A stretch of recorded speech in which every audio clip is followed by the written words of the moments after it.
importantes también, las espiroquetas y las micobacterias. Empezamos con los otros gram negativos. ¿Cuáles son esos otros? Bordetella, Legionella y Haemophilus, aunque en Haemophilus lo van a encontrar como cocobacilo, también le dicen eso porque es un bacilo cortito. Bordetella. Bordetella es un género bacteriano, gram negativo, que abarca varias especies, todas patógenas humanas. Dentro de ellas destaca Bordetella pertussis, una bacteria que produce una gran cantidad de factores de virulencia, muchos de ellos toxinas, y que causa la tosferina.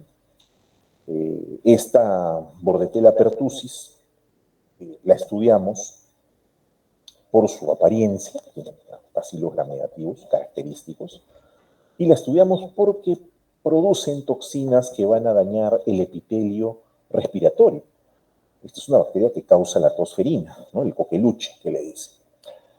Tiene para ello toxinas como la toxina pertussis, la toxina dermonecrótica, la toxina o citotoxina traqueal, la pertactina, la hemaglutinina filamentosa, el factor de colonización traqueal, la toxina de enilatociclasa, las fimbrias y el lipopolisacárido. Entonces, todas las va a expresar en algún momento, pero siempre empieza expresando las proteínas de adhesión.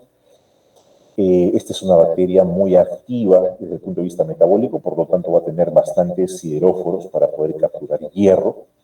Utiliza su lipoligosacárido para poder adherirse, principalmente, y también la hemaglutinina filamentosa y la fibra, ¿no? Son tres elementos utilizados para la adhesión celular al tejido. Pero a partir de allí, la presencia de sus toxinas van a ocasionar el daño en el tejido. Por ejemplo, la toxina citotraqueal lo que hace es alterar la constitución, la arquitectura de las células epiteliales, inclusive causando la muerte de los macrófagos. Lo mismo sucede con la toxina pertussis, la cual va a actuar también como inmunomoduladora. Estos elementos de virulencia desencadenan en el paciente la parálisis y destrucción de los cilios, del epitelio ciliado, y la aparición pues, de un foco infeccioso con producción de pus y demás. Pero lo que hace Bordetella pertussis es unirse al epitelio ciliado, paralizándolo, alterando los canales iónicos, sobre todo de potasio y de calcio, a través de la aenilatociclasa, actividad incrementada y producción de AMP cíclico, y dado que es una bacteria que se transmite por vía oral, por vía respiratoria, se transmite por las gotitas, los aerosoles, es fácil que logre adherirse al epitelio ciliado, utilizando justamente la hemaglutinina filamentosa, utilizando las fimbrias y la pertactina. Esos tres son los factores de adherencia. Una vez adherido al epitelio respiratorio, la bacteria se multiplica, ¿no? Se multiplica, y lo que hace al multiplicarse es incrementar la secreción de moco, el cual se hace más denso, paraliza el movimiento de los cilios, utilizando su citotoxina traqueal y también su lipopolisacárido, y finalmente el paciente tiene una reacción inflamatoria con accesos de tos de larga data.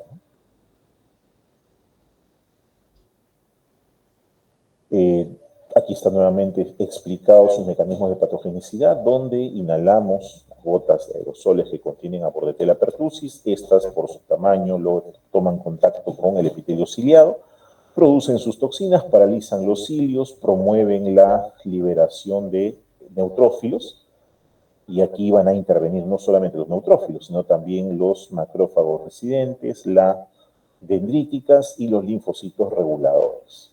Sus mecanismos de patogenicidad, por lo tanto, se activan en consecuencia, desde la inmunidad innata con las medidas de barrera hasta la inmunidad adaptativa y la generación de anticuerpos como parte de la respuesta inmune. Esto incluye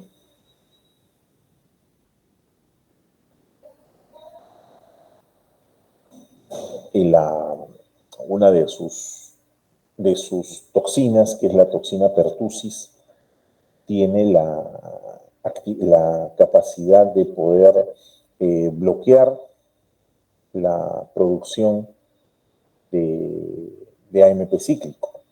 Y la toxina de nilatociclasa lo que termina haciendo es la alteración de los canales iónicos, ¿no? En cualquiera de los dos casos, lo que termina causando es la muerte celular. Y la activación de este reflejo de la tos que llega a ser bastante severo en algunas etapas de la enfermedad. O sea, inclusive esta bordetella pertussis puede terminar evadiendo mecanismos de inmunidad. En el caso de la primera línea de defensa, tiene resistencia a los péptidos antimicrobianos. En el caso de la inmunidad innata, puede escapar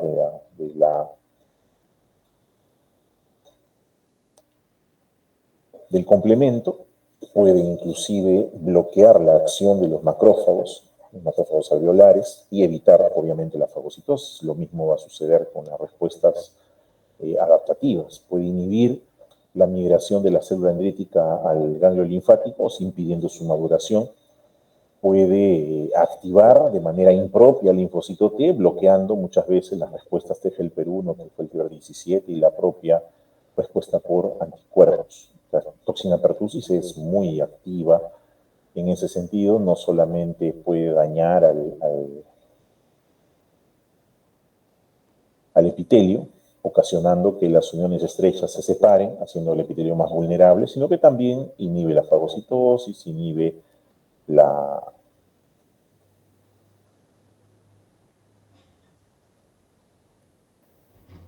inclusive la toxina pertussis puede actuar sobre las células plasmáticas, linfocitos B activados, impidiendo la síntesis y liberación de los elementos de defensa, ¿no? Su enfermedad más está enfocada en el epitelio respiratorio.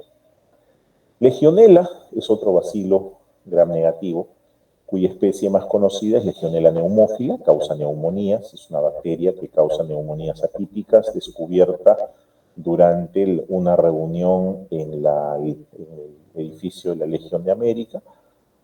Estaban bailando y de pronto empezaron a haber brotes de enfermedades respiratorias. Y cuando se hizo el despistaje o la ubicación de la causa, todos habían estado cerca había aire acondicionado, y era del aire acondicionado de donde había salido la bacteria, porque forma biopelícula en sitios donde hay agua.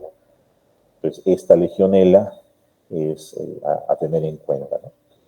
Sus factores de virulencia también son variados, factores de virulencia dirigidos a adherirse al tejido, pero de alguna manera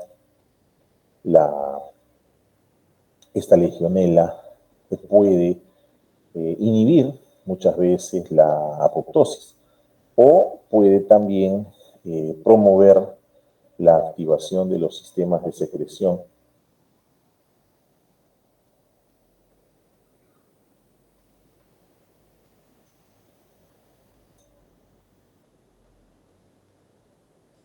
su patogenicidad implica, en el caso de Legionela, también la sobrevivencia o supervivencia dentro de las células, en el caso nuestro, dentro de los macrófagos, lo que facilita todavía más aún la distribución de la bacteria hacia otros órganos y su reproducción dentro de ellos. Aquí vemos un esquema donde se ve que la legionela manipula a la bacteria para que la adquiera, la tenga en su citoplasma, y esta bacteria empieza a multiplicarse.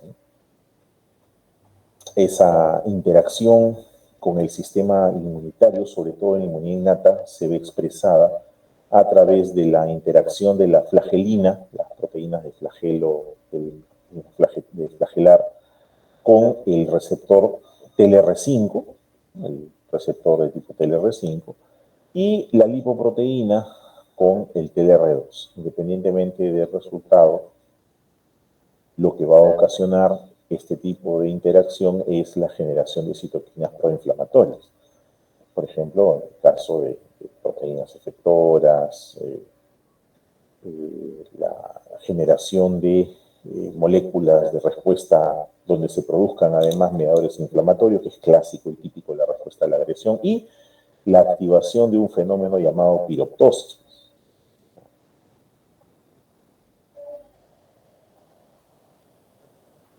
Otro de sus mecanismos de patogenicidad incluye la adhesión mediante la formación de biopelícula. Es una bacteria que forma mucha biopelícula y eso facilita su diseminación a otros órganos y sistemas, ¿no? Estos mecanismos de patogenicidad involucran necesariamente una serie de condiciones de susceptibilidad para el hospedero. Estamos hablando de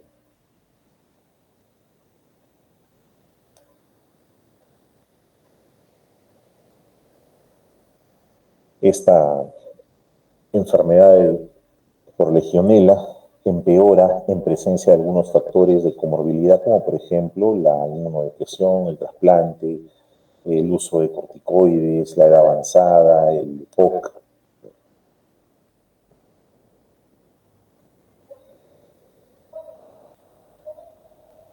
Asimismo, bueno, aquí está la enfermedades asociadas, la enfermedad del legionario, que básicamente tiene afectación pulmonar, pero también puede extenderse hacia otros órganos.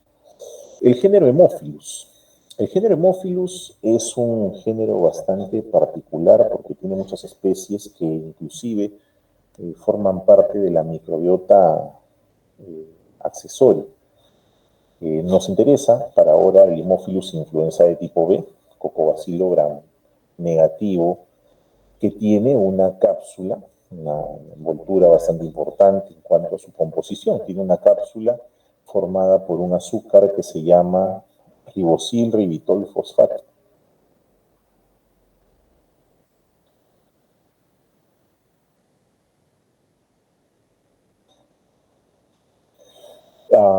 ¿Qué es lo que hace Haemophilus influenzae con su cápsula de ribosil ribitol fosfato? Principalmente escapar de la respuesta inmune. Esta es una bacteria que ingresa también por la vía respiratoria, logra alcanzar la capa de epitelio respiratorio y logra también destruir la capa de mucina. O sea, tiene mucinasas que le permiten acceder y tomar contacto finalmente con el epitelio. Pero, en el momento en que la célula bacteriana, el Haemophilus influenzae, toma contacto con este epitelio, inmediatamente se empiezan a liberar otros elementos. Sin embargo, la bacteria, al tener esta cápsula, evita que el sistema inmune la pueda dañar y termina alterando su composición. Esta bacteria tiene dentro de sus mecanismos de patogenicidad también la capacidad de bloquear la acción del complemento, sobre todo la acción del complejo de ataque membrana, con su cápsula, evitando la destrucción del microbio. Tiene también la posibilidad de invadir el espacio sanguíneo, invade el vaso sanguíneo, y a partir de ahí se puede diseminar a cualquier lado. Ya no solamente aquí, sino en otros sitios. Y eso, sumado a que es un gram negativo y cuando la bacteria muere se libera la endotoxina, pues genera un cuadro inflamatorio mucho más grande, ¿no? De hecho, esa es una bacteria que puede llegar a causar no solamente otitis media, neumonía, sino también una inflamación severa de la epiglotis, ¿no? La epiglotitis también es causada por este tipo de bacteria. Su patogenicidad se ve reforzada además porque logra formar biopelícula. La biopelícula, repito, no es una estructura aislada, ¿no? La biopelícula se expresa en aquellos momentos en los cuales ya hay pues, una necesidad de establecer una población en un determinado tejido porque allí va a garantizar su alimentación durante un periodo de tiempo. Esa es la razón por la cual se genera esa biopelícula sobre esa superficie. Las infecciones por Haemophilus influenzae generalmente abarcan el tracto respiratorio alto. Estamos hablando de epiglotitis, sinusitis, traqueobronquitis, otitis media, aunque si pasa sangre puede causar meningitis y también puede causar bacteriemia o neumonías. Las espiroquetas. Las espiroquetas son bacterias que tienen una serie de curvaturas, ¿no? Como si fuesen un tornillo.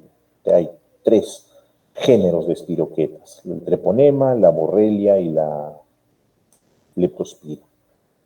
En el caso del género treponema hay varias especies importantes, subespecies en realidad, de especies treponema pallidum, pero sus subespecies, ¿no? Sí los vamos a ver involucrados en diferentes patologías, no solamente el pallidum que causa la sífilis, sino también el endemicum, el parteno y el más. Así es el treponema, esta es la estructura que tiene, delgado y con una serie de curvaturas. Este treponema pallidum causa la enfermedad llamada sífilis. Esta enfermedad se caracteriza porque el paciente presenta primero una úlcera, ¿no? Se llama síndrome de úlcera genital. La úlcera que no duele en la región genital se llama chancro.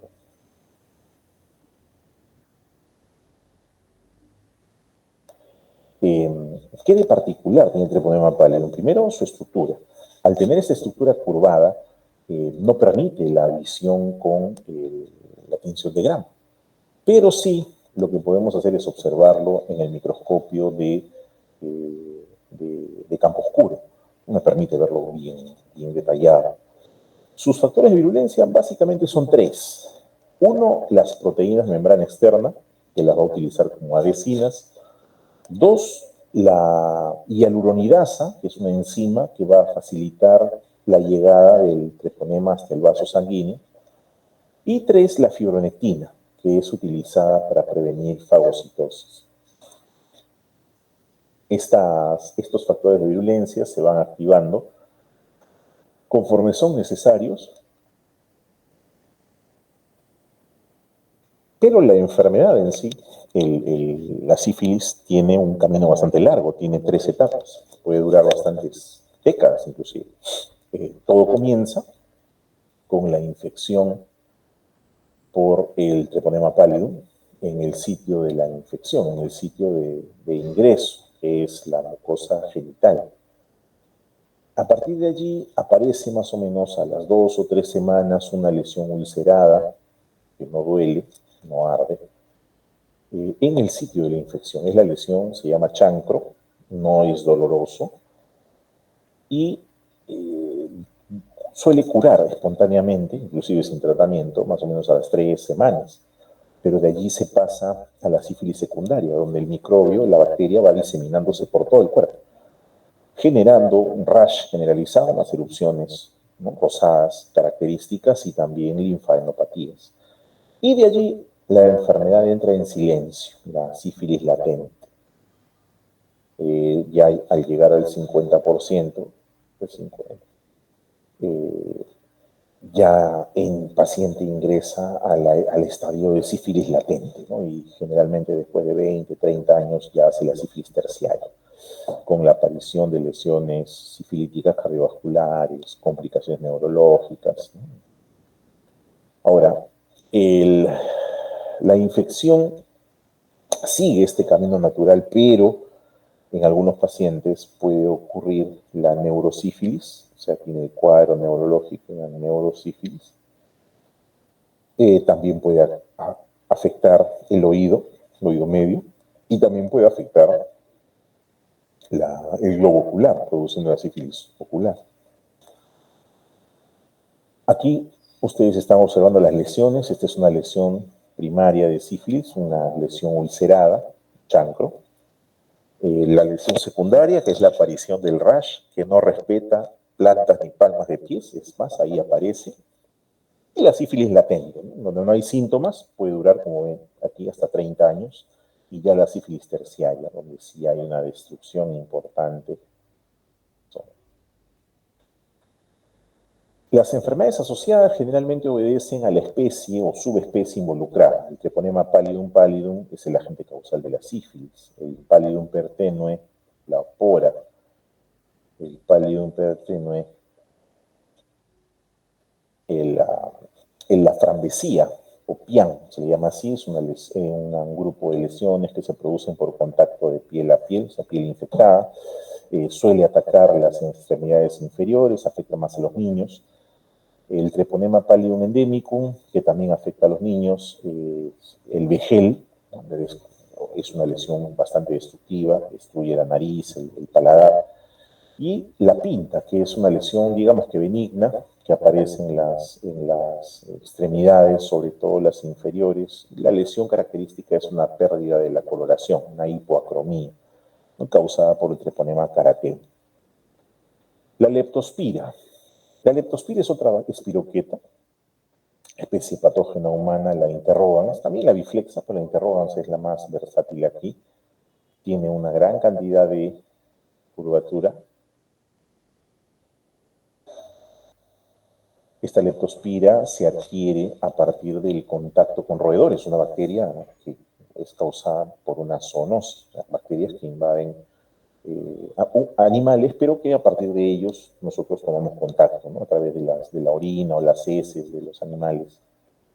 Es la clásica morfología espiroqueta con su flagelo axial, ¿no? Tiene la capacidad de poder expresarse en cualquier tipo de... Y su virulencia destaca sobre todo por la presencia de algunas proteínas de membrana externa, el lipopolisacárido, el endoflagelo. El lipopolisacárido le brinda adhesinas, o sea, puede adherirse a los tejidos a partir de allí. Tiene algunas proteínas de expulsión. Aparte de sus proteínas de membrana externa, también sus filamentos para el desplazamiento son importantes.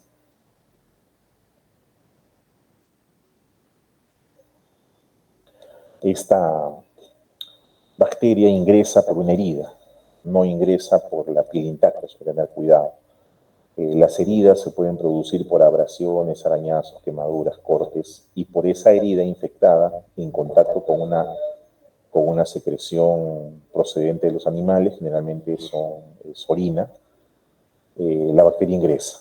Y la bacteria tiene un tropismo por el vaso sanguíneo, así que va a llegar directo a buscar el vaso sanguíneo para poder estar a 37 grados. El problema es que cuando toma contacto con el vaso sanguíneo, produce alteración del endotelio, y la alteración del endotelio termina desencadenando coagulación. O sea, la activación de los factores de la coagulación, la agregación plaquetaria, la formación del trombo, y eso ocasiona muchas veces la liberación de microtrombos a la circulación.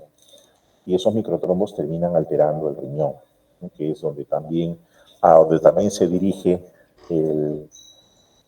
esta bacteria, la leptospira. Suele afectar el túbulo contorneado proximal, ¿no?, y su patogenicidad pues abarca diferentes órganos. Sin embargo, la parte severa se ve a través de la falla multiorgánica y la muerte, ¿no?, del enfermo. Hay que tener en cuenta que padecer de leptospirosis es un factor de riesgo ocupacional, ¿no? Lo tienen todas las personas que trabajan, pues, o que tienen contacto con roedores, los veterinarios, los trabajadores que hacen limpieza de casa, los granjeros, ¿no?, los trabajadores que trabajan en desagüe, no tienen ese riesgo, ¿no?, de tener esta enfermedad. Y leptospira, dado que se disemina por sangre, puede llegar a cualquier sitio. Puede afectar el endotelio, el hígado, el ojo, el riñón, las meninges, el pulmón, inclusive el aparato reproductivo. No hay zona en la cual no pueda producir complicaciones leptospira. Cualquier parte del cuerpo, en realidad. Su interacción con el sistema inmune es interesante, toda vez que, si bien es cierto, promueve la acción del linfocito T helper 17, también tiene un rol en la estimulación del macrófago en su forma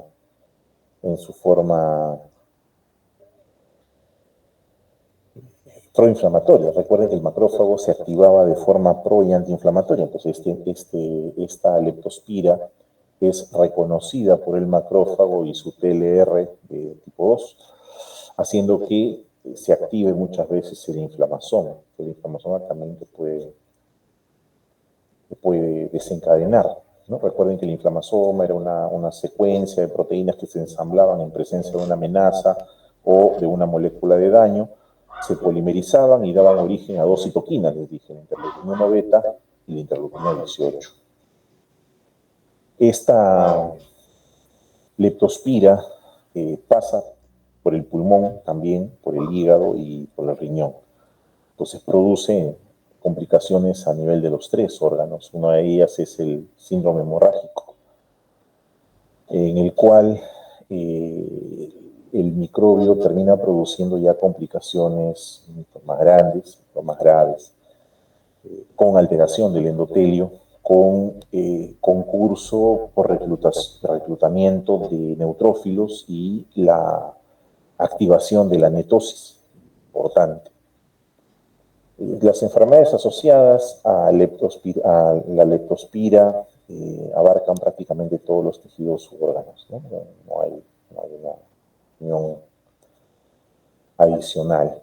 Y lo que hay que recordar también es que esta leptospira puede ser colectada de la orina. O sea, hay una fase dentro de la enfermedad que se llama fase leptospirúrica, donde el paciente puede miccionar a la leptospira, lo que lo hace peligroso, porque hemos dicho que es altamente contagioso. Puede aparecer también en el líquido cefalorraquídeo, eso depende de si el microbio logra atravesar el sistema de defensa. Dentro del grupo de enfermedades asociadas están pues las leves, ¿no? El síndrome pulmonar, meningitis aséptica, la parte de la bacteriemia y la parte severa, que es el síndrome de Weil. El síndrome de Weil implica un fallo multiorgánico sumado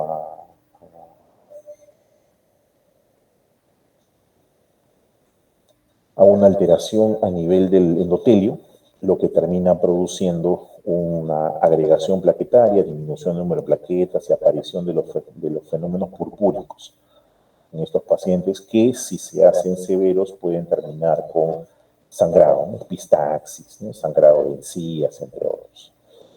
Finalmente, las micobacterias. El género Mycobacterium es bastante grande, hoy se habla inclusive del complejo Mycobacterium tuberculosis, y dos especies son las más importantes aquí, Mycobacterium tuberculosis y el Mycobacterium leprae. Ustedes van a hablar de las micobacterias de crecimiento rápido también en las exposiciones. Mycobacterium tuberculosis es una bacteria que tiene una composición de membrana y pared bastante particular. Tiene una membrana celular, capa lipídica, con proteínas insertadas.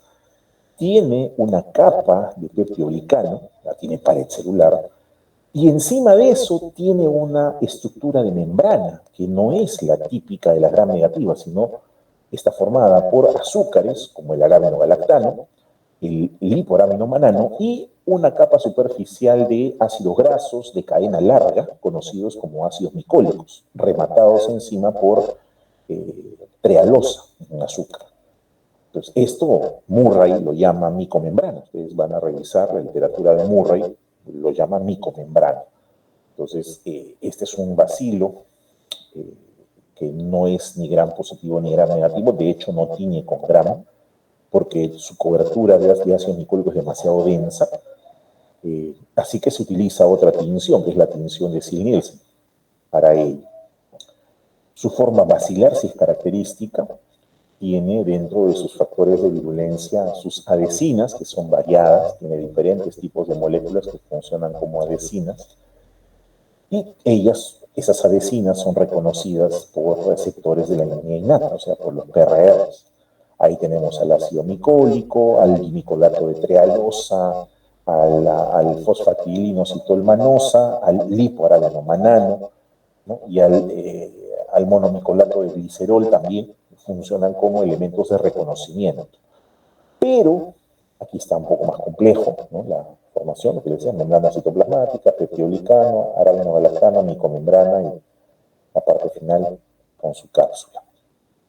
El problema con Mycobacterium tuberculosis es que es una bacteria que se ha adaptado muy bien al medio intercelular. O sea, si un macrófago logra fagocitarla, ella puede escapar de la fagocitosis y puede hacerlo impidiendo la unión del fagosoma con el lisosoma o acidificando, alcalinizando el pH del fagolisosoma. Recordemos que las enzimas lisosomales funcionan a pH ácido. Si yo lo alcalinizo, las enzimas ya no funcionan, por lo tanto ya no pueden destruir.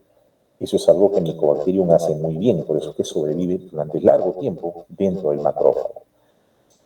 Sus proteínas de membrana externa y sus sistemas de secreción, definitivamente, sobre todo el tipo 7, le ayudan a metabolizar algunos elementos, pero su pared de ácido micólico es quizás el elemento más importante junto con el arábeno, con el hipoarábeno manano.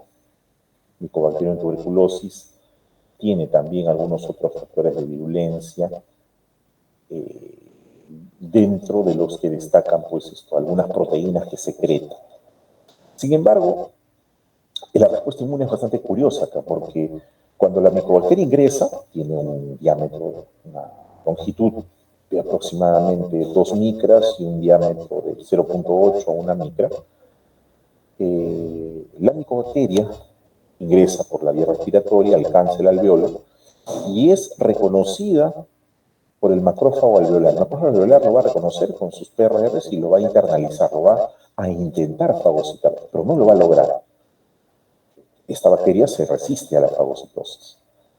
Entonces, la célula dendrítica, que sí puede capturar al microbio, lo va a procesar y se va a ir al ganglio a presentar su linfocito T. Entonces, con este tipo de antígeno, que es intracelular, el linfocito T se va a diferenciar en TGLPR1. Ese TGLPR1 va a regresar al tejido pulmonar y le va a brindar citoquinas de tipo interferón gamma a ese macrófago que no ha podido destruir a lo que ha fagocitado. En algún porcentaje lo va a lograr y en otro porcentaje no. Cuando el sistema inmune detecta que aún con el estímulo citocínico el macrófago no puede eliminar a todas las micobacterias, empieza a formar una especie de cerco o cárcel celular. Ese es el granuloma. O sea, las citoquinas hacen que empiece a formarse un cerco de células epitelioides, de macrófagos, de linfocitos, y al centro se queda el macrófago, los macrófagos que están infectados, las llamadas células espumosas. Y todo alrededor está rodeado de células funcionando y los linfocitos produciendo citoquinas para que esa unión permanezca, para que ese granuloma permanezca cerrado. Y de hecho el granuloma permanecerá cerrado siempre y cuando, ¿no? Siempre que la inmunidad permanezca estable, la respuesta inmune sea suficiente. Porque si el paciente entra en inmunodepresión por alguna razón, ese granuloma se desarma y la micobacteria se escapa y produce ya la infección a otro nivel. Entonces, el funcionamiento del granuloma es interesante allí. La bacteria evita ser destruida, produce una serie de proteínas que, por ejemplo, pueden inhibir la fusión de fagosoma-lisosoma, que pueden inhibir la acidificación del fagosoma, protegiendo a la bacteria de la acción de los radicales oxidativos. Tiene una particularidad para poder resistir a esta fagocitosis. No quiero disfrutar mi ser al máximo.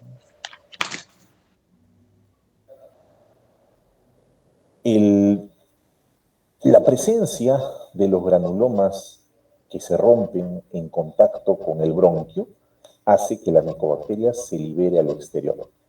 Y eso convierte al paciente en un paciente bacilífero con pruebas de baciloscopía positivas, sintomático respiratorio por más de 15 días.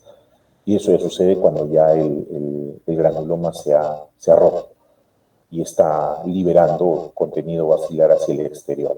Eso se ve mucho en pacientes que pasan de una infección latente ya a una infección activa. De hecho, gran parte de nosotros, este es un país endémico de tuberculosis, es que vamos a tener contacto en algún momento con este tipo de bacterias. la cual va a terminar siendo capturada por nuestro sistema inmune, envuelta en un granuloma y permanecerá allí durante un tiempo. Eso es infección latente. Pero si en algún momento nuestra inmunidad fallase por cualquier razón, ese granuloma va a romperse y el contenido va a liberarse al exterior. Esa es una reactivación de la infección y va a activar la transmisión. El paciente se vuelve bacilífero por ello. Aquí la acción del sistema inmunitario es importante, sobre todo para mantener intacto el granuloma y que éste no se disemine. Hay mucha citoquina que interviene en este proceso y que garantiza que el micobacterio no se disemine, no cause tuberculosis. Hay que recordar que no solamente es pulmonar, sino también puede ser en otros órganos. No solamente es tuberculosis pulmonar. La infección se desarrolla desde un cuadro de infección primaria, pasando por la infección latente, y en algunos casos logra calcificarse ese granuloma, sobre todo cuando es pequeño, que se calcifica y ahí sí ya no hay otra cosa que hacer. Pero su patogenicidad nos dice que el granuloma es la estructura clave para contener la infección, toda vez que no es posible eliminarlo del todo. Ahora, con tratamiento sí.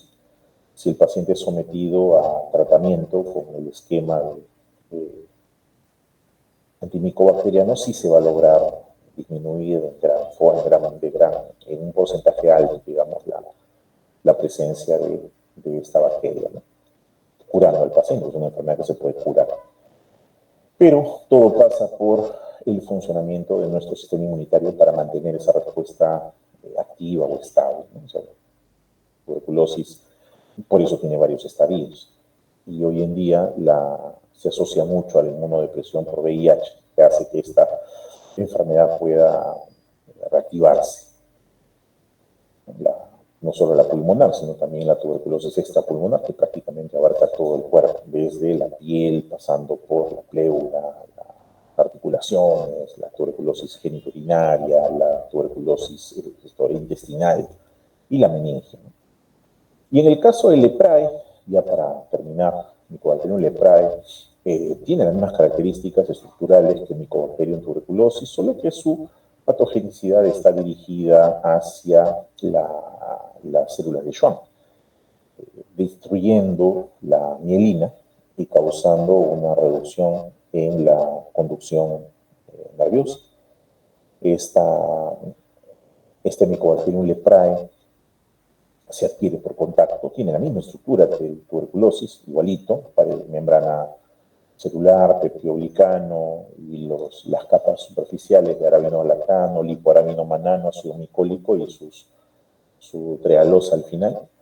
Y tiene dos formas de presentación, ¿no? La lepra tuberculoide y la lepra lepromatosa, que en realidad el desarrollo de estas formas de lepra obedecen más a la respuesta inmune. O sea, si la respuesta inmunitaria que se desencadena a la exposición con síntomas de lepra es de tipo T-helper-1, la lepra es tuberculoide, caracterizada por formación de granulomas y con poca carga bacilífera. Pero si la carga bacilífera es alta, la respuesta va a ser más de T-helper-2. Entonces allí ya se va a desarrollar la lepra lepromatosa, que es la que termina desfigurando al paciente, la que termina teniendo mayor efecto sobre las vainas de mielina. Las lesiones son características, deformantes. Entonces, lepra tuberculoide, respuesta eminentemente T-helper-1. Lepra lepromatosa, respuesta T-helper-2. Eso es lo que vamos a encontrar en los pacientes, ¿no? Se asocia a aparición de enfermedad, no solamente en los nervios periféricos, sino también en la propia piel, ¿no? La vía respiratoria alta. Hay otras bacterias de crecimiento rápido, como por ejemplo el Scrofulacium, el Labium intracelular, el Kansasi, el marino, que seguramente vamos a ver en sus exposiciones de la siguiente semana, ¿no? Las lesiones características de la lepra tuberculoide, ¿no? Lesiones localizadas, y la lepromatosa, que es mucho más abundante y más deformante también en los pacientes, que afortunadamente se ve poco. ¿no? Hay zonas endémicas en el Perú para lepra, generalmente son selva, pero sí hay, por si acaso, en Perú lepra. O sea, tenemos lepra, tanto la tuberculoide como la lepromatosis. Bien, hemos acabado casi a las justas. Bueno, les agradezco su atención. Seguramente hay muchas dudas, entiendo que es una clase bastante grande. Vamos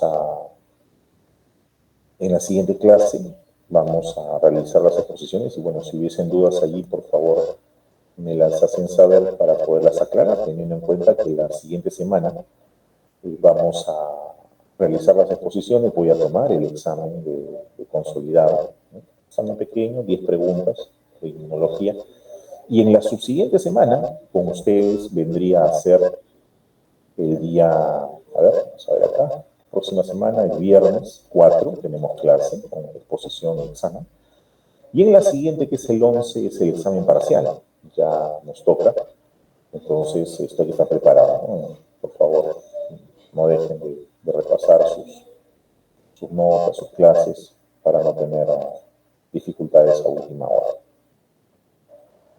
Muy bien, muchas gracias entonces por su atención.